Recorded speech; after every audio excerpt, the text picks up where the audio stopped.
Tokyo 42 is a game I've been waiting to play for a long time, almost a year exactly. Though I should probably mention that I've already played it numerous times before and have met both the developers and publisher quite a few times too. And yes, in case you're wondering, the key for this game was given to me for the purpose of review.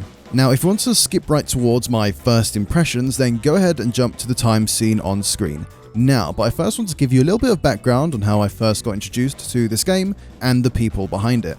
Let's go back to April of 2016. It was EGX Rezzed when I first laid my eyes on Tokyo 42, and just from watching someone else play the game for a few minutes, I knew I had to give it a go.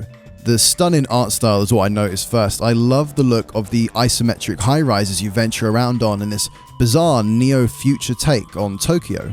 Yet this game has an almost minimal look to it as well. In any case, all blends together so beautifully, and this was actually the only game that stood out to me amongst the rest in regards to visuals while at the event. Before sitting down to play the game, I was told that it's a cross between Syndicate and GTA 1, though I was too young to ever play any of those games when I was growing up, but I certainly know about them. In any case, what proceeded after that was probably the most genuine fun I had during the event. It really was the game that stole the show for me.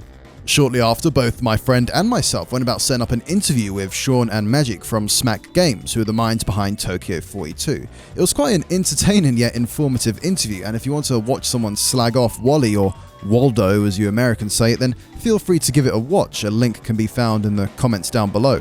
The time I had spent on Tokyo 42 was memorable to say the least, and it wouldn't be till a few months later I would get the chance to play again at Comic-Con, and fast forward to April of this year when I played it again while at EGX Rezzed. And here I am now, being the proud owner of the full game and about to give you, yes you, my first impressions. Though I should remind you that I've yet to complete the game and this is not a full review. But with that said, let's begin. Tokyo 42 is an isometric action game, that's certainly clear. As you play, you'll be able to accept various assassination missions whilst also exploring Micro Tokyo, as the Steam store description so aptly puts it. But what's the setup?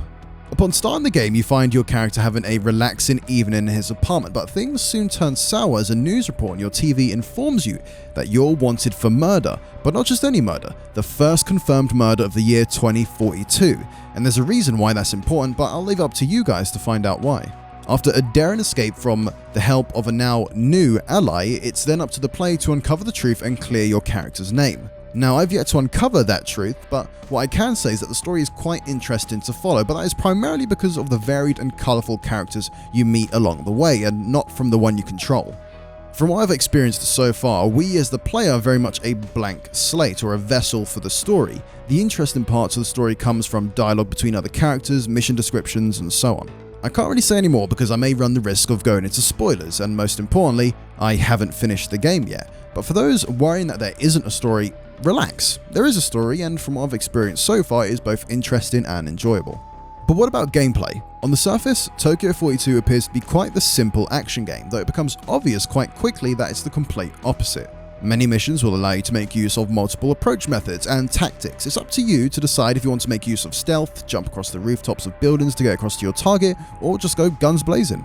Though, mind you, some missions will have certain parameters that must be fulfilled, such as killing the target by only using a blade, for example. I quite enjoyed this method of mission creation. It forces me to change up my gameplay style and try out new ways of playing the game. You've probably noticed by now, but the camera has been shifting perspective quite a bit in this video. Much in the style of Fez, the player can tap the Q or E buttons to change where he or she is looking. This really opens up the game because it reveals whole new areas of the maps that you might not have noticed when looking at it with a certain angle. Previous buildings and ledges that seemed impossible to reach will now open up as a shortcut due to the shift in perspective and so on. You can also shapeshift into different characters, and it's incredibly useful as it allows you to duck around a corner while being chased and lose your enemies, though you do have to be careful since such abilities lowers your energy meter. Once you've completed a mission, you'll be rewarded money and reputation points, which in turn allows you to visit vendors to purchase items and weapons, while reputation unlocks new missions to complete. Gunplay in Tokyo 42 is responsive and controls well. You'll be used to it straight away when you get into the game, and you have numerous weapons at your disposal. Though, the one thing I would say that may annoy some is trying to judge the heights and distances of enemies while aiming up or down in certain locations. It can be a little bit tough at times, but you'll probably get the hang of it real quick. Overall though, all these various game mechanics work together to produce what so far has been a very enjoyable gaming experience. But it would be foolish to say the game is without its faults, not so much in gameplay but more technical issues that have been quite rare. Take this instance during a cutscene between two characters and myself. I seem to be hovering between them. I'm not sure if the animation messed up or perhaps something else is happening, I don't quite know. Also, there have been rare moments during gameplay when I'd get stuck in the environment or that the AI's ragdoll would freeze in midair or completely stretch out and launch into space when hit with a barrage of grenades, for example. I've also discovered a pretty big bug in the first section of the game. It doesn't stop you from progressing, but when you have to run away from the police and escape, watch what happens as I hide from the AI. You see that? They disappear completely. I guess that's not meant to happen. There has been one other issue I'd say has been nagging me a little bit. It's not really a humongous thing, but it's that of the UI, and this only really applies to certain elements such as when tips appear. They have sometimes blocked out other menus before or intrude during dialogue with characters. A function to click them away or something like that would be very much appreciated. But let's quickly talk about performance. For me, the game ran smoothly with no hitches, though mind you, I am using a GTX 1080 coupled with an i7-6700K running at 4.4 GHz, and that's quite powerful to be honest. Though I did run Tokyo 42 on my super old laptop, which can barely run anything at all, and the game ran well on the simple graphics preset. However, there does seem to be a lack of graphical options and customization in the menu, and all you get are these 3 presets on the game's launcher. It would have been nice to see a bit more customization in regards to options for those who really want to tweak their game.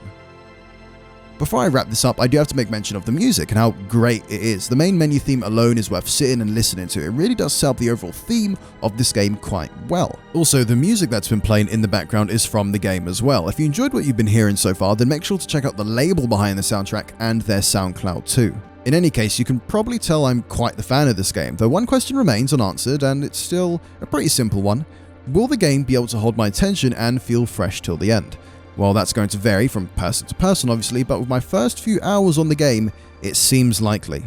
You can look forward to a full review from others on the 31st of May, but for this first impressions on Tokyo 42, I'm the Friendly Broski, and thanks for watching. Have a good one. Wait a minute, I forgot to mention something. You see this lad here?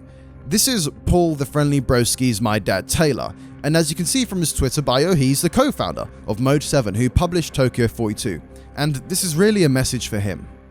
Paul, please learn to use OBS. I know you think Shadowplay is the best, but come on now. You know I care for you and I know you can do better. And yes, I know you like to think of me as some sort of father figure in your life and even go so far to tell everyone on Twitter that. But I think you need to calm down. It's kind of creepy. But don't worry, I still love you. In any case, I'm the Friendly Broski, and I'll catch you guys next time. Have a good one.